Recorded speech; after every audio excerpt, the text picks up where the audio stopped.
کنز الامال کے اندر ایک حدیث پاک ہے، حدیث قدسی ہے۔ اللہ پاک فرماتا ہے کہ میں ہر بندے کی نماز قبول نہیں کرتا، فرمایا میں اسی بندے کی نماز قبول کرتا ہوں کہ جب وہ بندہ نماز پڑھنے کے لیے آئے اور میری عظمت اور میری بلندی کی خاطر اپنے آپ کو عاجز سمجھنا شروع کر دے اور اپنے آپ کو گناہوں سے بچائے، جس چیز کو میں نے حرام کیا ہے اس حرام چیز سے اپنے آپ کو بچائے، لوگوں کو کھانا کام آئے، پیاسوں کو پانی پلائے۔ فرمایا جب لوگوں کے ساتھ یہ بندہ بھلائی کرے گا، گناہ سے بچے گا، حرام سے بچے گا، پھر وہ میرے حضور ایک سجدہ بھی کرے گا، فرمایا قیامت والے دن اس کے چہرے کا نور میرے نزدیک سورج کے نور سے بھی زیادہ ہوگا۔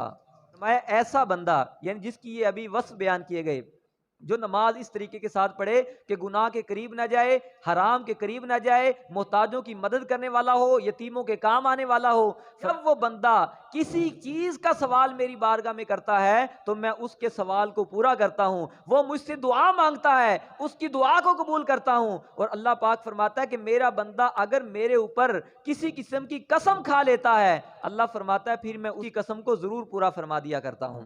تو خشوع و خضوع کے ساتھ نماز پڑھیں اور صرف اللہ پاک کی رضا کے لیے نماز پڑھیں۔ قرآن پاک کی جو آیت پڑھی اس میں بالخصوص اللہ نے علماء یہود کو مخاطب کیا اور بالعموم ہر مسلمان کو مخاطب کیا، وَأَقِيمُوا الصَّلَاةَ وَآتُوا الزَّكَاةَ وَارْكَعُوا مَعَ الرَّاكِعِينَ کہ نماز کو قائم کرو، زکوٰۃ ادا کرو اور رکوع کرنے والوں کے ساتھ رکوع کرو۔ تو رکوع کرنے والوں کے ساتھ رکوع کرنے کا مطلب یہ ہے کہ بندہ باجماعت نماز پڑھے۔ جماعت کے ساتھ نماز پڑھنا یہ ایسی ایک بلند عبادت ہے کہ حضرت سیدنا عمر فاروق اعظم رضی اللہ تعالیٰ عنہ مسلمانوں کے دوسرے خلیفہ، آپ فرماتے ہیں کہ بندہ مومن